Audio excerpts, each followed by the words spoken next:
விஜயகாந்த் அவர்கள் வந்து பார்த்தீங்கன்னா, வியாழக்கிழமை அன்னைக்கு இறந்துட்டாங்க. அவங்களுக்காக வந்து நெறைய பேர் அஞ்சலிலாம் செலுத்தினாங்க. திரை பிரபலங்கள், அது மட்டும் இல்லாம ரசிகர்கள், தொண்டர்கள், மக்கள், அது மட்டும் இல்லாம கட்சி தலைவர்கள், பெரிய பெரிய பிரமுகர்கள்லாம் வந்து பார்த்தீங்கன்னா, அவங்களுக்கு அஞ்சலி செலுத்தினாங்க.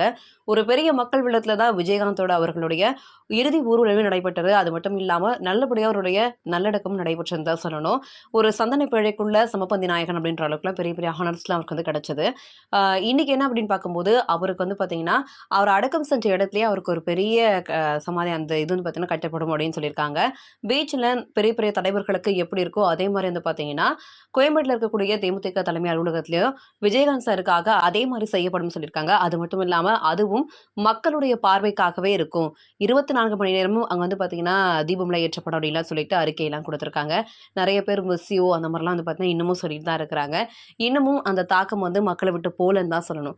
அதுக்கப்புறமா வந்து பார்த்தீங்கன்னா, இன்னைக்கு ஒரு முக்கியமான விஷயம் நடந்திருக்கு. நம்ம தளபதி விஜய் அவர்கள் வந்து நெல்லை மாவட்டத்துக்கு இன்னைக்கு போயிட்டு, அங்க வந்து பார்த்தீங்கன்னா, புயலால பாதிக்கப்பட்ட மக்களுக்கு நிவாரண உதவிகள்லாம் நெறையவே வழங்கிட்டு வராங்கன்னு தான் சொல்லணும்.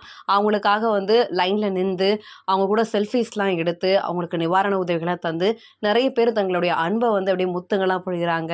அ அவர் வந்து உள்ள வரும்போதே லைட்டா ஸ்லிப் ஆன மாரிலாம் நெறைய வீடியோஸ்லாம் வந்து பார்த்தீங்கன்னா, சமூக வலைத்தளங்கள்ல பரவிட்டே இருந்துச்சு. உடனே தாங்கி பிடிச்ச ரசிகர்கள் அந்த மாரிலாம் நெறைய வந்து பார்த்தீங்கன்னா பேசிட்டே இருக்காங்க. அது மட்டும் இல்லாம நம்மளுடைய விஜய் அவர்களுடைய இந்த ரீசென்ட் லுக் வந்து பார்த்தீங்கன்னா, பார்க்கவே ரொம்பவே ஹேண்ட்ஸமா இருக்காங்கன்னு தான் சொல்லணும்.